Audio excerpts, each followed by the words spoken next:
तो चाहत बड़ो हम एकरा के गाँव ना भेजब?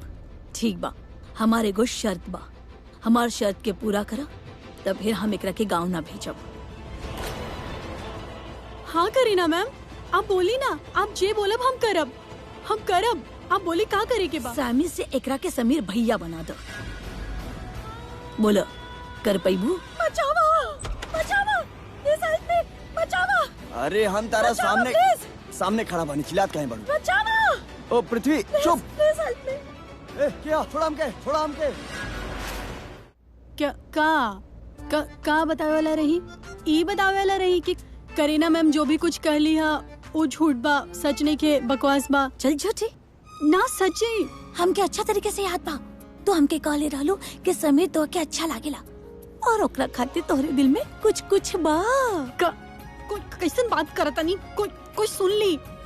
हम कब कहनी आपके कि हमरा दिल में समीर खातिर कुछ भी बोले नहीं यार। चला ठीक बा, जब दोनों तरफ से कुछ होखेला ना तब पता चल जाए ना कि बात पक्का हो जाए ना, तब हमके बता दिया। ये जानकी आंटी के कैसे पता कि वन साइडेड बा? पुलिस ए तरह जबरदस्ती इनके घर में ढुकला की वजह से आपके अरेस्ट कर जाता।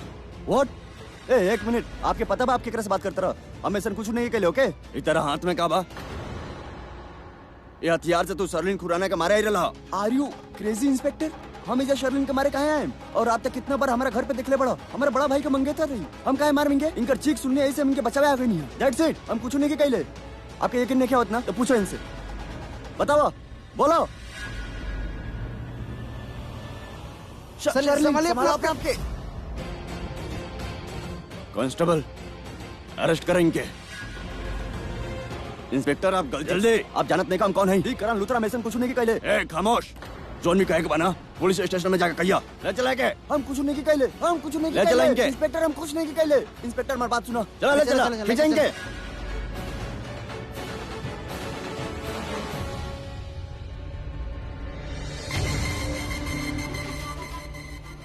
अब ठीक बानी? हाँ हम ठीक बानी।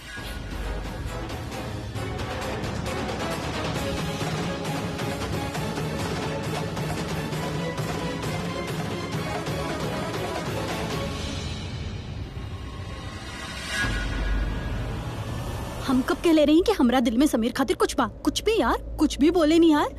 चल ठीक बा, दोनों तरफ से कुछ हो जाए ना तो पता चल जाए ना, बात पक्की हो जाए ना, तब हमके बता दे। ये जानकी आंटी के कैसे पता कि वन साइडेड बा?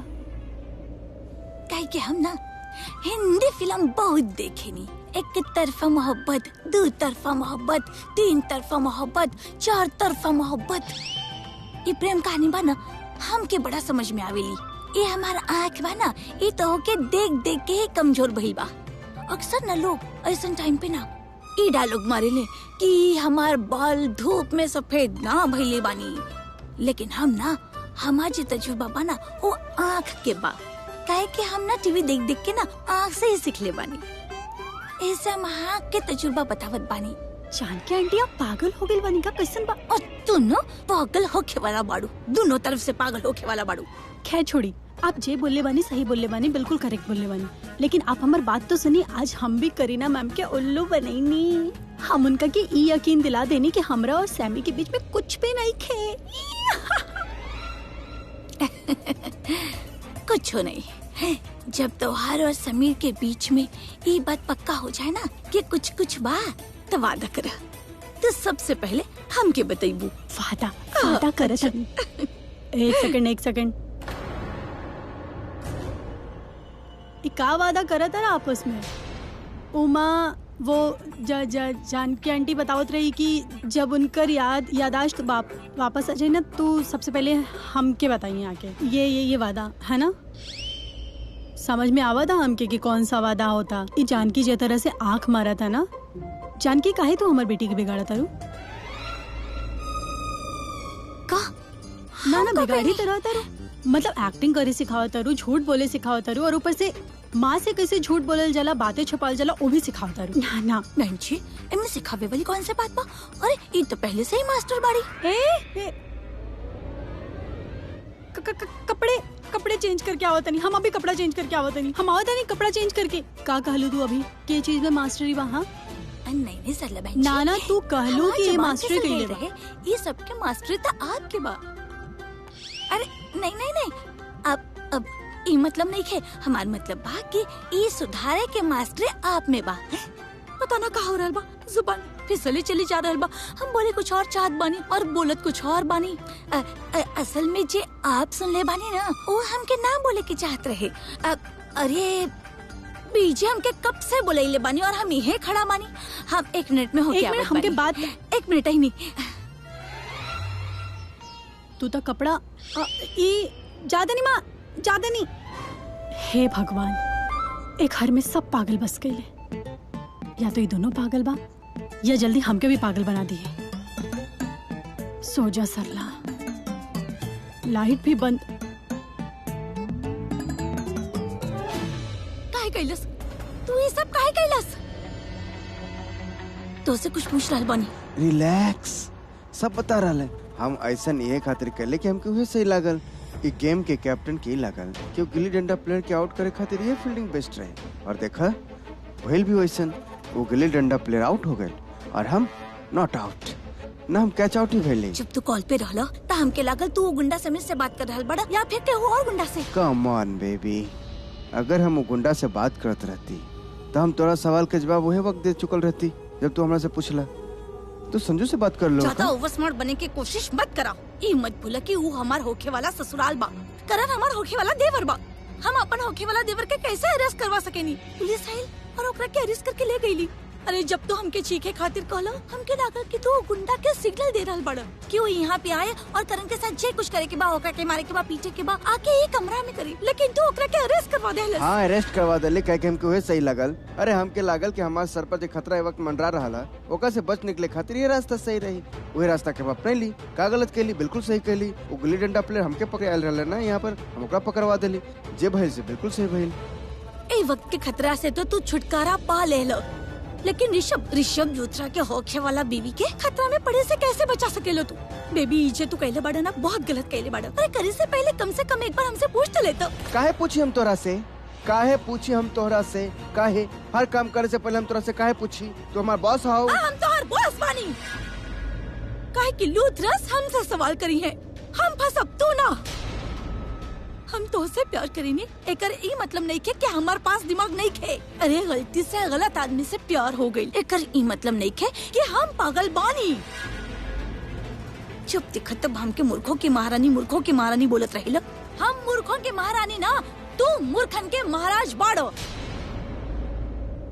भगवान जी तो के थोड़ा सा दिमाग देले बाड़ा ना, ओकरा की यूज करल सीखो। जब देखा तब पुलिस या फिर गुंडा, ये दो वेपन बड़े तोहरा पास। हम चाहिए ना तो 1 सेकंड में तोके ठीक कर सकेनी, लेकिन ना, हम तोके तोहार ड्रीम वर्ल्ड में रह देवे नी। काहे कि अगर तू रियलिटी में आई बना तो जी ना पाइबा। और एक चीज अच्छे से याद रखियो, आज के बाद अगर तू क्यों ना भी काम हमसे पूछे बगैर कैला ना, तो हमसे बुरा क्यों ना होगी।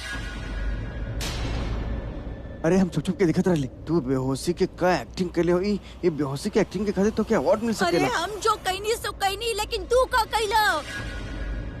देखो थोड़ी देर में पूरा की पूरी लूथरा फैमिली पुलिस स्टेशन पहुंच जाई और करण उनकर के बता दे कि वो तोहके और पृथ्वी मल्होत्रा के साथ में देख ले बड़े। फिर देखिए हमार जो होकी से होकी तो हर का होकी। हमार पिताजी से शादी न हुई। फिर से प्रीतो। अरे पहले ये सोचा कि तोहार और हमार का होकी। तुझे करण के साथ कहले बड़ा ना, वो बहुत गलत कहले बड़ा पृथ्वी। वो लूथरास, वो अपन होकी वाला बहू के बारे में ना सोची है, वो अपन घर के बेटा के बारे में सोची है। बेबी तो हमके बहुत बुरा फंसा देलस पृथ्वी, बहुत बुरा फंसा देलस। तू सही बोल रही बेबी, हम बुरी तरह से फंस गेली। अब समझ में आई? मूर्खों के महारानी के बाड़ी और मूर्खन के महाराज के बाड़ो। देखो तू ज्यादा मत बोला। अगर हमरा जगह तू रहतू ना तो ये कर तू हम कली काहे कि पैनिक करत रहले हम दोनों। देख हम प्यार से समझा रहले, काहे कि वक्त हमके समझ में ना आवत रहले का करे के। हाँ, ट्राई टू अंडरस्टैंड। हम दोनों पैनिक करत रहली, हमके डर लगत रहे कि कहीं वो गिल्ली डंडा प्लेयर यहाँ आके हम दोनों के एक साथ न देख ले। अगर वो हमके एक साथ देख ले तो क्या पता का होइत, हमार पर्दाफाश हो जाइत। और दूसरा डर हमके ही रहे कि बिल्ला के तरह अगर संजू भी हमारे साथ गेम खेल देलस तो फिर हम तो गेली। जस्ट बिकॉज ऑफ दिस हम गुंडा के बजाय पुलिस वाला के कॉल खेली ताकि वो यहाँ आए और वो गिल्ली डंडा प्लेयर के पकड़ के ले जाए और हमारा रास्ता क्लियर हो जाए। बस ई पैनिक मोड में एक गलती हो गई हमरा से, वो ई कि हम वक्त ही ना सोचली कि आगे के कौन कौन से कॉन्शियस का हुई। मतलब जब वो गिल्ली डंडा प्लेयर लुथराज के जाके ही बताई कि तोहार घर में और तू हम दोनों एक साथ रहली, ओकरा बात का हुई गईली हम तो काम से गईली, बुरी तरह से फंस गईली हम। पता ना अब का हुई तोहार हमारा हम दोनों के का हुई गईली काम से।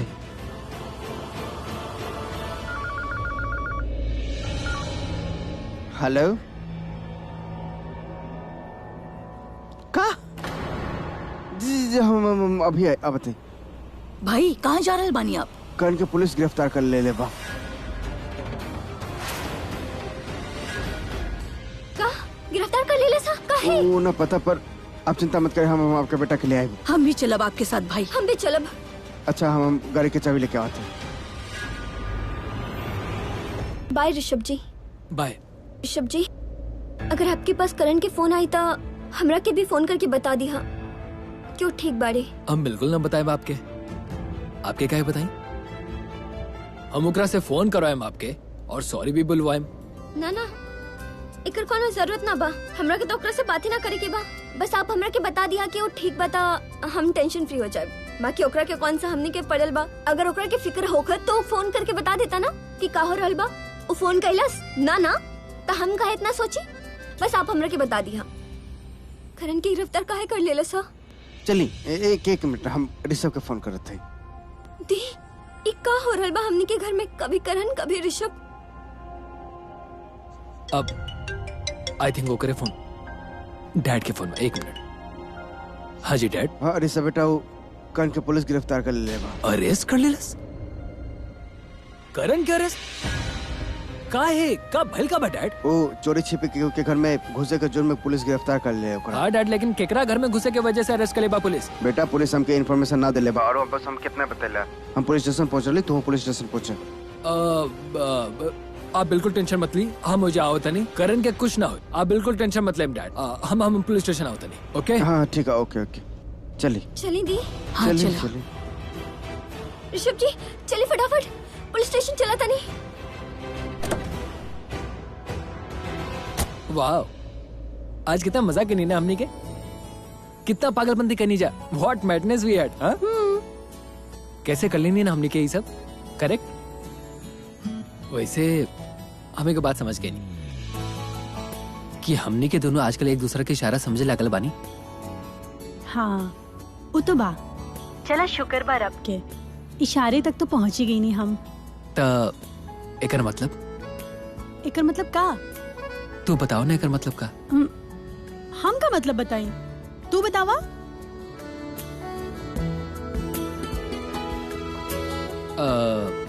हमरा तो लगा था कि जौन करीना बुआ कहली ना एकदम सही कहली। हमके भी ऐसे लागेला कि करीना मैम सही बोला ताड़ी। का लागेला? आई मीन का सही बोली हूँ? ये कि हमनी के बीच में कुछ चला था। हमनी ना, एक्चुअली हमनी ना, हम जे कहनी हूँ गलत ना कहनी। एक्चुअली हमके ऐसा लगा था कि तू हमरा टाइप के हेले नहीं खा। फर्स्ट ऑफ ऑल ये टाइप वाइप कुछ ना होला, चाहत के कोई टाइप ना होला। अगर एक लड़का एक लड़की के पटावे चाहेला तो लड़का के दिल में चाहत होके के चाहिए लड़की के पटावे खातिर, दिल में बेशुमार प्यार होके के चाहिए। समझ ला? सही कहा तो एकदम, पर लेकी भी तो वैसा होके के चाहिए ना। ना तो एकदम सही कहलू कि चाहत के कोनो टाइप ना होला, एकदम सही कहलू तू। पर सृष्टि को बात बतावा, लड़का के दिल में भी लड़की खातिर वैसा फीलिंग होके के चाहिए ना, और लड़की के अंदर भी लड़का खातिर वो फीलिंग्स दिखे के चाहिए। वैसे कुछ नजर आई वो लायक लड़का भी तो होके के चाहिए। लड़के में वो नजर के देखे खातिर नजर भी तो होके के चाहिए ना। तब बांध दे तू राखी, करीना बुआ के शक जिंदगी भर खातिर दूर हो जाए। बंदू काहे ना राखी हमरा के। गलती कर देनी, बांध देवे के चाहत रहे हमके राखी। एक पर और करीना मैम हमके कहली ना तो देखिया तो हर एक हाथ ना दोनों हाथ में राखी बांधब। एक्चुअली यू नो व्हाट, हम आज से एक राखी पर्स में ही लेके घूमब। हमार भैया ए सृष्टि, सृष्टि, हेलो सृष्टि, सृष्टि, का लेकी भी है यारी, ये समझे लगा आपने आपके? हाँ, एटीट्यूड तो देखा, व्हाट बैड मैनर्स। जब मन में वाला हमारा मुंह पे फोन काट देले, अचानक से गुस्सा करे लागेले, एक दिमाग खराब बका, समझे लगा ही खुद के। हम कोनो पागल हैं जो मजनू खानी कर पीछे घूमत रहे? एक्चुअली हम पागले हैं, जौन कुछ भी हम सोच ले रहनी ना, ऐसा बिल्कुल भी नहीं है। हमरा लगत रहे कि हमरा से प्यार करेले, हमार केयर करेले, नहीं की चाहत कि हमरा के करीना बुआ वापस गाँव भेजस। ऐसी सारा नाटक कैलस ताकि हम एक लगे रह सके। लेकिन अगर ईगो तो देखा, का एटीट्यूड है लेकी के, नॉनसेंस।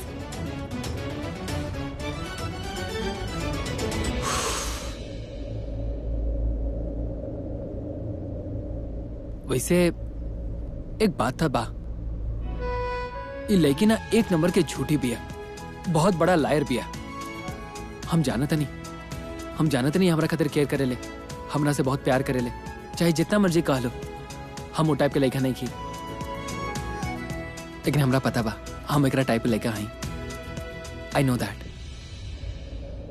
देखा, हम आप लोग के बात समझ सकते ना इंस्पेक्टर साहब, आप ना समझाता नहीं हमने की बात। मैडम प्लीज, आपके इस तरह चिल्लाए और नाराज भेजा से कुछ ना हुई। हमने के करण लूथरा के शर्लिन के घर में रंगे हाथ पकड़ बनी सन। जब हम लोग वहाँ पहुँचनी तो हमने के देखनी के करण लूथरा उन लोग के कमरे की तरफ भागत रहे, और जब हम लोग कमरे में पहुँचे तो वहाँ पर बिल्कुल अंधेरा रहे। हम लोग लाइट ऑन कई नहीं तो देखनी के उनका हाथ में क्रोबार बा, जौन कोनो हथियार से कम ना बा। What's wrong with you inspector? क्रोबा से सिर्फ मर्डर ना करल जाला और बहुत सारा काम किया जा सकेला। अब पता ना हो करण के हाथ में काहे रहल। अब करण शर्लिन के बचावे खातिर गई होके। आई एम श्योर वो ओके छोड़ तो कभी ना पहुंचा। हम अभी तक उनका ऊपर कोनो चार्ज भी नहीं की लगेले, लेकिन अगर चाहे तो लगा सकता नहीं। कहाँ से उनका हाथ में जो हथियार रहे वो बिल्कुल घातक रहे, लेकिन हम वो बात के नजरअंदाज करते नहीं। और आप लोग हमसे ऐसे बात करता नहीं, आप लोग तो ऐसा दिखावत है जैसे कि हमारे करण लूथरा से जाती दुश्मनी बा। देखो लो, ऐसा कुछ नहीं किए, हम खाली उनके अनधिकार के घर में घुसले के वजह से अरेस्ट के लिए। इंस्पेक्टर आपके लागत बाकी जबरदस्ती केहू के घर में घुस सकेले? दी करण लूथरा बा, ओकर इमेज बा, वो ऐसा हरकत ना कर सकेले।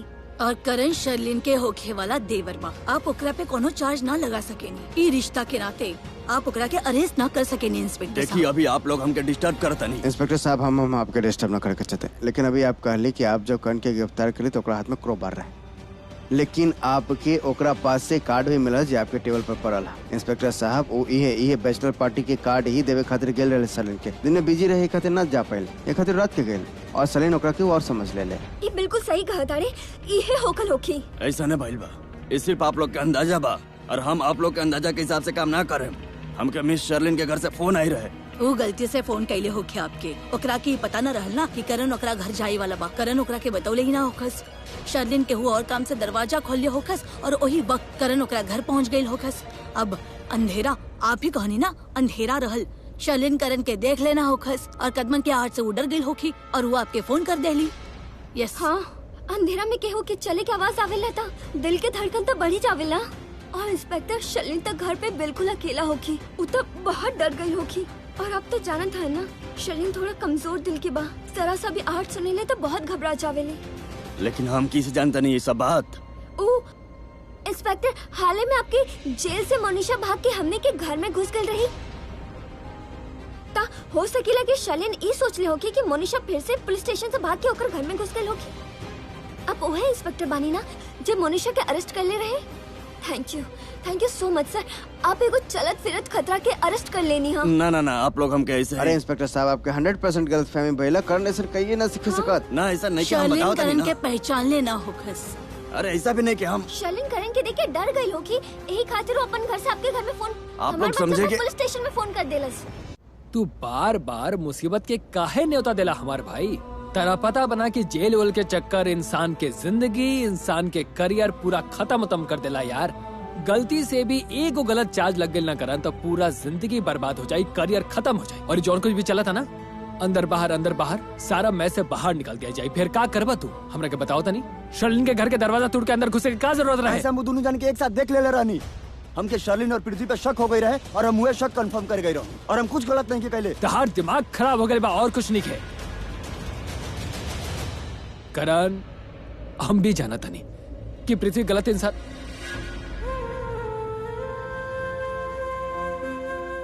पिताजी आई एम रियली सॉरी, आप बुरा मत माने, लेकिन करण के साथ साथ हम भी ये बात माने नहीं कि पृथ्वी गलत इंसान पा।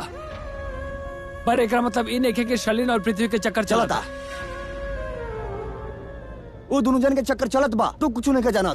बस सिर्फ तू जान बाड़ा ना, देख सब तोहरा के पता बा, बाकी सब तो बेवकूफ बाड़े यहाँ पे। करण तो अपन गलत के सही प्रूव कर में काहे लगल रहेला और फिर एक्सपेक्ट करेला कि सब लोग तहार सही के सही माने। एक मिनट, तू हमसे ऐसे बात नहीं कर सकत, ओके?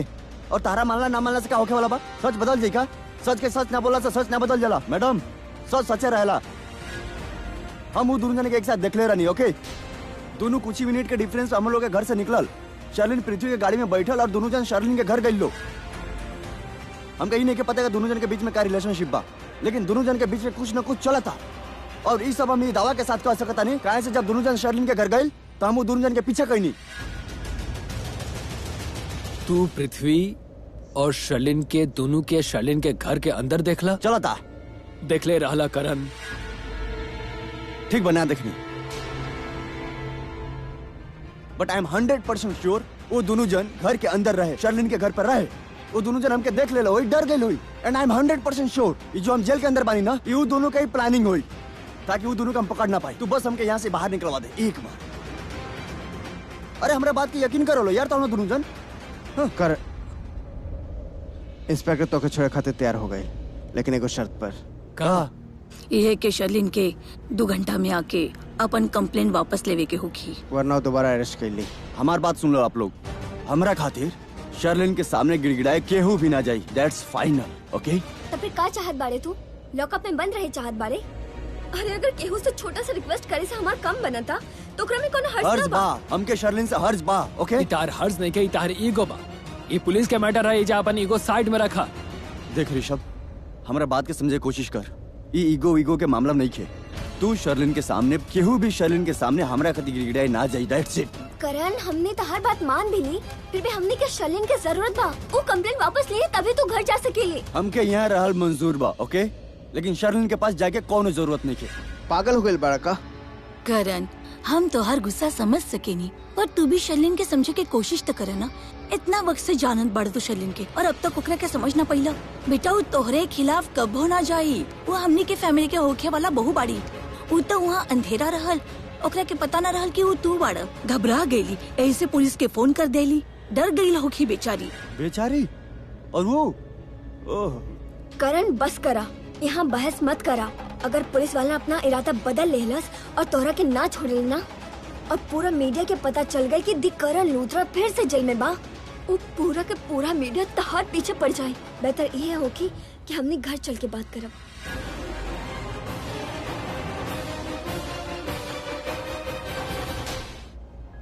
अगर आप लोग के बात पूरा हो गई लोग तो फिलहाल आप लोग ले जा सकत हैं, लेकिन कुछ फॉर्मेलिटीज बा, पहले वो पूरा हो जा, ओकरा बाद। जी सर। जी प्लीज। जी प्लीज।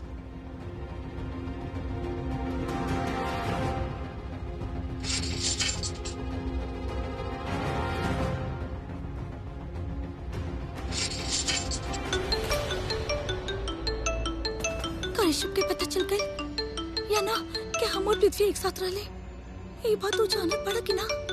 का करण ओकरे के बता देलस कि ओकर यहाँ पे आवे के असली वजह का रहल या ना? का तू करण के बात मानी के ना? का होके का ना होके हमके तो कुछ समझ में ना आ रहल बा। इंस्पेक्टर फोन नहीं क्यों उठाओ, तो आप अपन कार्रवाई शुरू कर दी तबले। हम कार्रवाई शुरू कर दे, और अभी खाती मतलब फिलहाल करण लुथरा के छोड़ भी दे, लेकिन 2 घंटा के अंदर अगर मिस शर्लिन यहाँ आके अपन कंप्लेन ना लिहन तो हमके मजबूरन करण लुथरा के दोबारा अरेस्ट करे के पड़ी। वो आई है सर, जरूर आई है सर। वो ऋषभ के फियांसी बाड़ी, वो हमने के घर के होखे वाली बहू बाड़ी, वो जरूर आई। अब और वैसे भी इंस्पेक्टर साहब, कोनो बात तो भइल ना बा, छोटा सा मिसअंडरस्टैंडिंग बा फैमिली के बीच में, दैट्स इट। हम समझ सकत नहीं कि आप लोग का कहे चाहते नहीं, लेकिन हमके जो कहे के रहे वो हम कह चुकल बनी। अब और जन करे के बा वो हम कानून के हिसाब से ही करब। इत जाने ला, प्लीज करी। आप लोग ही सबके मजाक बना के रख दिला बड़ा ना, मतलब जेकर मन कैले से ओके उठा के यहाँ लेके आ गए ना। आपके समझ में नहीं क्या होती क्योंकि जिंदगी की सवाल बा। हाँ? अरे ये पावर का मजाक बना के रख ले बनी आप, और कुछ ना। अरे तो साइन करा ना जहाँ कहत बा। अरे लेकिन करण जोन कहा तरह नु करा, जा साइन कर, come on, pick up the pen, come on.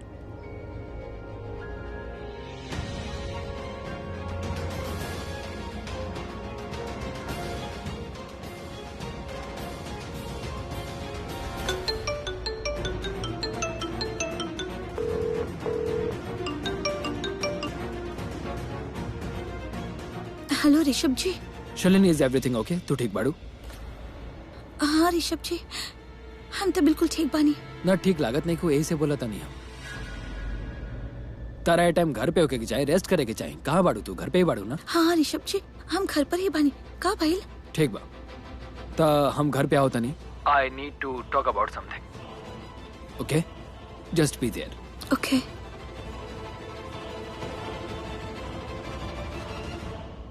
ऐसा कुछ नहीं क्या हो सका, तू झांसी की रानी भी है। ऋषभ हमने साथ इतना अच्छा तरीका से बात कैले, वो हमरा से ये पूछलस कि तू ठीक बाड़ू की ना। वो तो गुस्सा में भी ना लगत रहले। एकर मतलब बा कि हम ही बेचारा होके की एक्टिंग कंटिन्यू रख सकेनी। काम डाउन शर्ली, हिम्मत रखा, जस्ट बी स्ट्रॉन्ग। जब ऋषभ आई ना तो ऐसा बिहेव करिए जैसे तुम्हारे साथ बहुत गलत भइल बा। लेकिन प्लीज बिल्कुल भी अग्रेसिव मत होगी हो। जस्ट बी काम, जस्ट बी काम।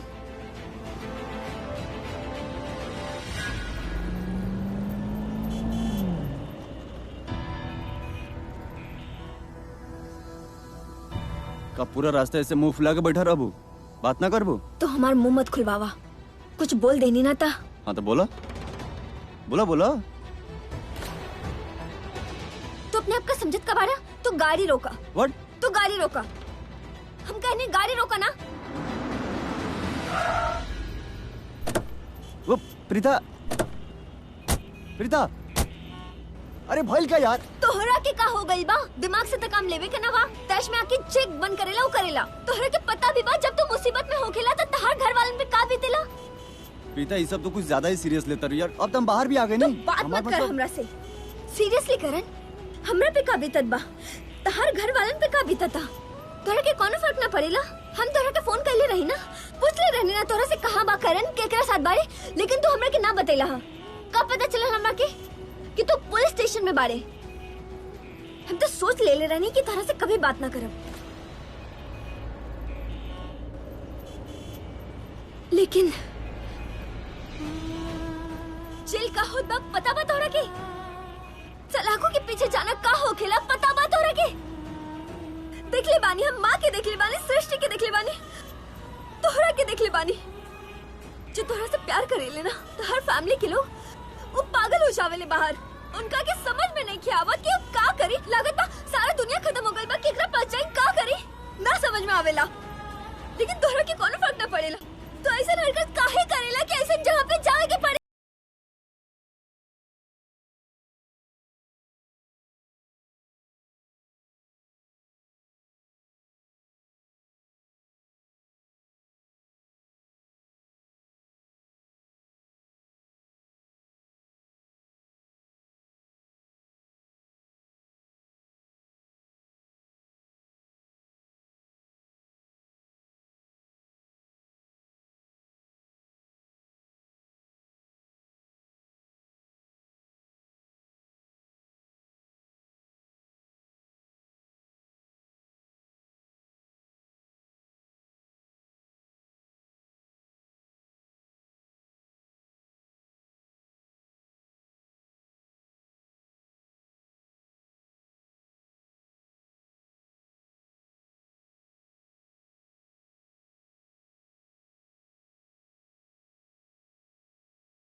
ओके छोड़े ना हम एक एक आंसू के बदला ले ओकरा से। तू कुछ ना करबा। आर यू सीरियस? वो दाढ़ी वाला बकरा हमके जेल भेजोइलस, हम जाके ओकरा से एक एक शब्द उगलवाएम, सारा सच उगलवाएम अभी अभी कर। करण प्लीज, कितना बार पहले भी ट्राई कर चुकल बाड़े, का लगत बा तोरा हाथ कुछ भी ना, काहे कि ऐसन कुछ बा ही ना, लेकिन हर बार पृथ्वी जी जाय देलस। करण तू अब कुछ ना करबा, कुछ आर ना। You serious? वो पृथ्वी हमके जेल भेजोइलस, हाँ? और तू हमके उसे इतना भी ना पूछे थे कि वो शर्लिन के साथ बेडरूम में क्या करता रहे? हम जाके अभी कभी पूछे उसे सच उगलवाएम अभी कभी। कैसन बात करत बाड़े? तोरा के कैसे पता कि पृथ्वी जी शर्लिन के साथ रहे? और ऋषभ जी तोरे से पुलिस स्टेशन में पूछले रहे ना, तू कहले रहला कि हम ना देखनी हां। ये प्रॉब्लम बा कहाँ लोग हम पे ट्रस्ट ना करे लो, लेकिन जो हम देखनी हुए सच बा, और हम जाके पृथ्वी से एक एक शब्द उगलवाएं अभी के अभी। करण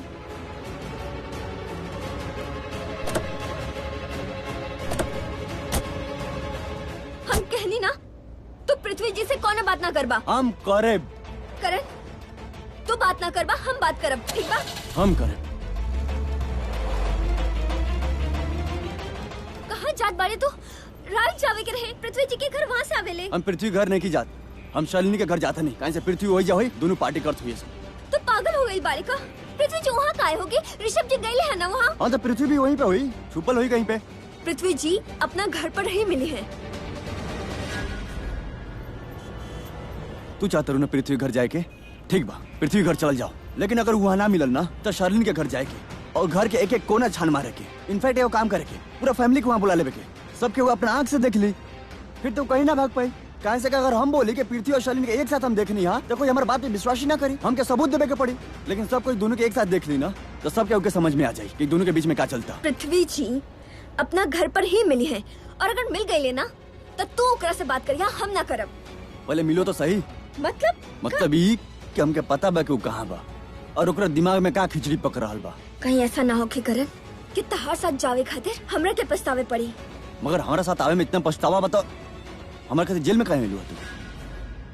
तू चुप करके गाड़ी चलाई बा। तहरा खातिर हमारे दिल में का फीलिंग बा जाने की कोशिश मत करा। चलो तू कहलो तो सही कि तारा दिल में हमारा खातिर फीलिंग्स बा।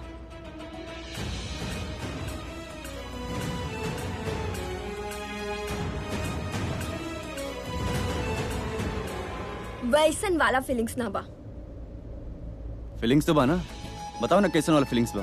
कहनी ना फिर कभी बताई। तू ड्राइव करा ना, सामने देखा। अभी हम दाढ़ी वाला बकरा की बात करती ना तो तार फीलिंग्स उमड़ उमड़ के बाहर आ जाए, लेकिन हम अपना बारे में पूछा था नहीं तो बाद में बताए। का भाई समझ में ना रहल बा, हमरा के तोरा से बात ना करेके बा। तू ड्राइव करा। ठीक बा, हम कहा था नहीं पृथ्वी घर जाके ना हम लोग टाइम वेस्ट करता नहीं, हम गारंटी के साथ कहते नहीं वहाँ ना हुई, देख लिया तू।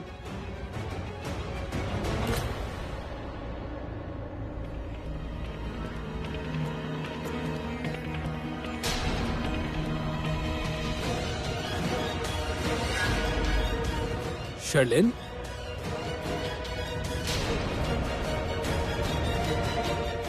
का करत रहो शर्लिन? हमनी के पुलिस स्टेशन पहुंचे के बाद अगर 2 घंटा में कंप्लेन तू वापस ना ले लो तो लोग वापस से ओकरा के अरेस्ट कर ली लो। शर्लिन कम ऑन, हम तारा से बात करते हैं, हमारी बात के जवाब देबू तू प्लीज। अब भाई ना मोट पहाड़ के नीचे ऋषभ लूथरा, अब हम तो से इतना जी हुजूरी करवाई ना कि तू लाइफ टाइम के याद रखब। हमनी के पुलिस स्टेशन पहुंचे के बाद Shalini we are getting late, come on hurry up. काहे ऋषभ जी आप हमके पुलिस स्टेशन जाए खातिर काहे फोर्स कर रहल बानी? आपके तो हमसे ये पूछे की चाहत रहले कि हम करण के अगेंस्ट एक कंप्लेंट काहे लिखवाईनी, लेकिन आप हमसे एक बार भी ना पूछनी। क्या कि हम जरूरी ना समझनी, तारा गलत फहमी भइल रहे इसे तू रिपोर्ट लिखवा दे लो, और करण ऐसा नहीं के तू ये बात जाना तरू ना ऋषभ जी, हमके कोनो गलत फहमी ना भइल रहे। पता ना हमके करण सच में गलत लग रहल बा। हमके लागत बा कि करण यहाँ पर गलत इरादा से आयल रहे, ओकर इंटेंशंस गलत रहले। आप भूल गईले वो मोनिशा के कैसे मॉलिश कैले रहल, का पता वो हमरे साथ भी ऐसे। शर्लिन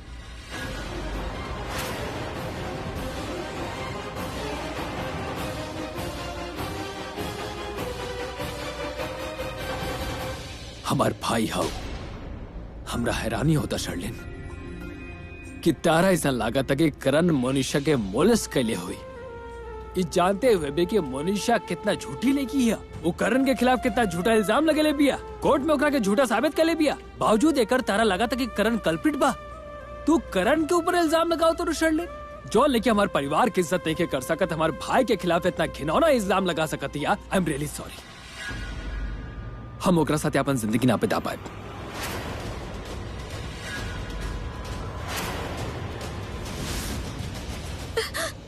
प्लीज प्लीज, हमनी के बीच में महाशिवरात्रि के दिन जौन कुछ भी भइल या ना भइल हम नहीं जानत। तू बोले तारू भइल बा, आई डोंट नो। शर्लिन अगर तारा लागेला ना हमरा खिलाफ जाके तारा कोनो रिपोर्ट लिखवाए बात शौक से जाके लिखवावा। ना ऋषभ जी, हम अपन भाई के खिलाफ एक लफ्ज ना सुने।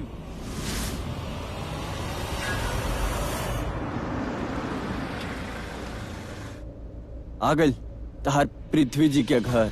आता गई नहीं, हाँ, लेकिन कितना अजीब लगत बा ऐसा अचानक उठ के केहू के घर चल जावल, ओकरा पे शक करल, जासूसी करल। अब चल अंदर जाके ना हम पृथ्वी जी से बात करब, तू ना करबा, ओके? और एक बात और, इस सब हम तोहरा खातिर करत हनी, हमरा के पृथ्वी जी पर बिल्कुल शक ना बा। अगर शक नहीं किया तो हो जाए, कहाँ से तहार पृथ्वी जी घर पे नहीं खान, ओके?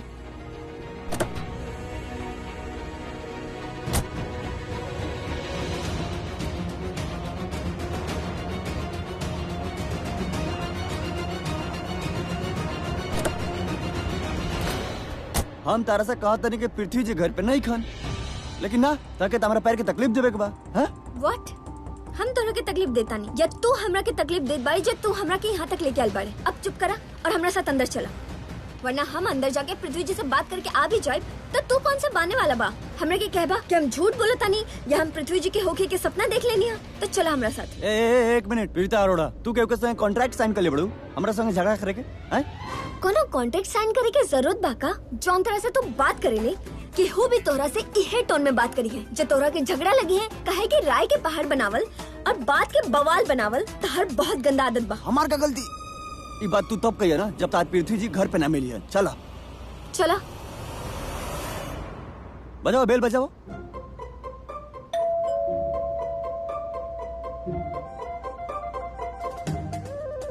व्हाट? ऐसे गुर गुर के मत देखो हमके, नजर लग जाए हमके। कितने बार तू बेल बजा डालो, केहू दरवाजा ना खुल रहा। ये काम करते नहीं, हम बेल बजाते नहीं। का पता हमारा अंदर ऐसा सुपर पावर होको कि घर के अंदर केहू ना होको फिर भी दरवाजा खोले आ जाओ। कौन ऐसा बंदा जो ताके देखे चाहे और जेके तू देखे चाह, और फिर तू हमके कह सका देखा हमार पृथ्वी जी तो घर पे बढ़ा हटा। का करत बाड़ा तू? ऐसा काहे बेल बजावत बाड़े? एक मिनट, ऐसे लगातार बेल मत बजावा कि केहू का सोची है। केहू होई तो अब सोची ना। हाँ, घर में केहू नहीं के समझने क्या होता के? तू रहेदा, हम पृथ्वी जी के फोन करके पूछ लेता नहीं कि वो कहाँ पर है। That's a good idea. तब तक पता चल जाए कि हम राई के पहाड़ बने लेबनी कि पृथ्वी बात के बवाल बने लेबा, तब पता चल जाए। खरा खरा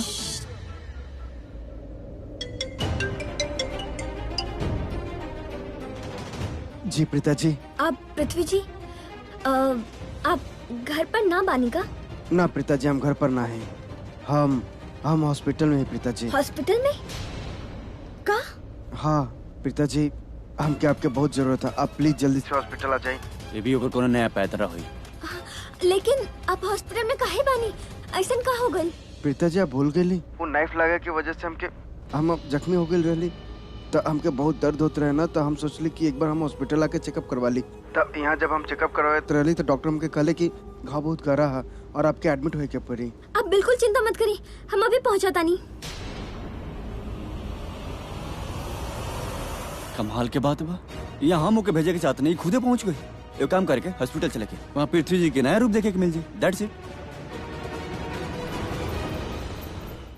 आराम से कर, का करत बाड़े?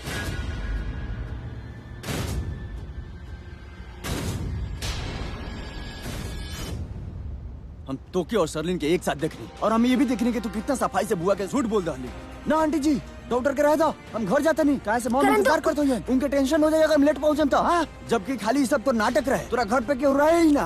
का करत बाड़े करण तू? झूठ बोल लिया तो छोड़ो छोड़ो हमके, छोड़ो करके। एक कैसे बर्ताव कर रहा तू हमारे साथ? शायद तू बोल रहा बाड़ा कि लुथराज ना, नई हॉस्पिटल के नाम लुथराज। पिताजी हम जानते थे कि आपके दोस्त है, बट सॉरी टू से ये बहुत ही बदतमीज किस्म के इंसान है। इस तरह से कोनो एक पेशेंट के तकलीफ देला। पेशेंट के ना नाटक बंद कर, समझ ले? तू तो इंसान है, ऐसे मरीज के दूसरा का पेशेंट बना दे, समझ ले तू? छोड़ो इनका के अटले पीछे हटा यहाँ से। तू बात ना करबा, हम बात करब। क्या बात करबू तू? क्या बात करबू तू? हम कोनो बात नहीं करत, ऐसे सवाल पूछता नहीं। जोन सवाल का पूछक चाहिए। एगो तेरी बेहोशी के बहाना बनिलस, दूसरा यहाँ हॉस्पिटल में भर्ती हो।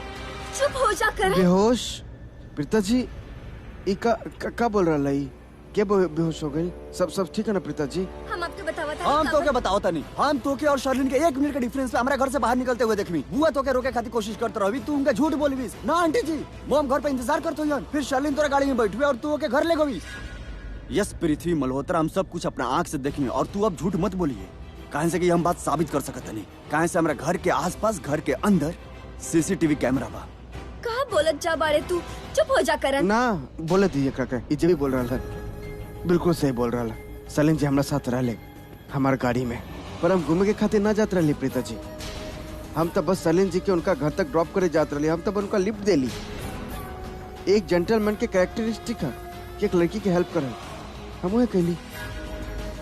प्रीता जी अगर हम उनका अपन गाड़ी में बैठेली सिर्फ और सिर्फ उनका घर तक छोड़े के खातिर, एम हम का गलत कहली? हमार होए वाली पत्नी भी तोरा साथ तोर कार में रहे। हमारी इरादा तोरा तरफ गलत नहीं किया, समझ ली तू? ये सब अपन दिमाग के उपज होला। जैसा नियत, जैसा इरादा, वैसा नजर। प्रीता जी हम बतावते हैं आपके, हाँ हमारे घर पर क्यों न रहे। हम झूठ बोले रही कि हमारा मॉम हमारे घर पर हमारे इंतजार कर रहा, पर हम झूठ काहे बोली? काहे कि हमके बहुत दर्द होता रहे और यही वजह से हम डॉक्टर के इंतजार ना करे के चाहत रही। हम इमीडिएटली वहाँ से ये खातिर निकले ताकि हम यहाँ हॉस्पिटल में आके अपन चेकअप करवा सके। हम कहीं ना बुआ के भी झूठ ये खातिर बोले कि मॉम हमारा वेट कर रहा हमारे घर पर, ताकि वो हमके वहाँ से जाए थे। अगर हम उनके सच बता देते तो और टेंशन करती। जब ना चाहत रही हम लुथरा हाउस में केहू के भी तकलीफ ना देवे के चाहत रही, केहू के परेशान ना करे के चाहत रही। कहे कि हमारे वहाँ पर केहू के हक ना बनेला, हमारे सिर्फ और सिर्फ आप पर हक बनेला प्रीता जी।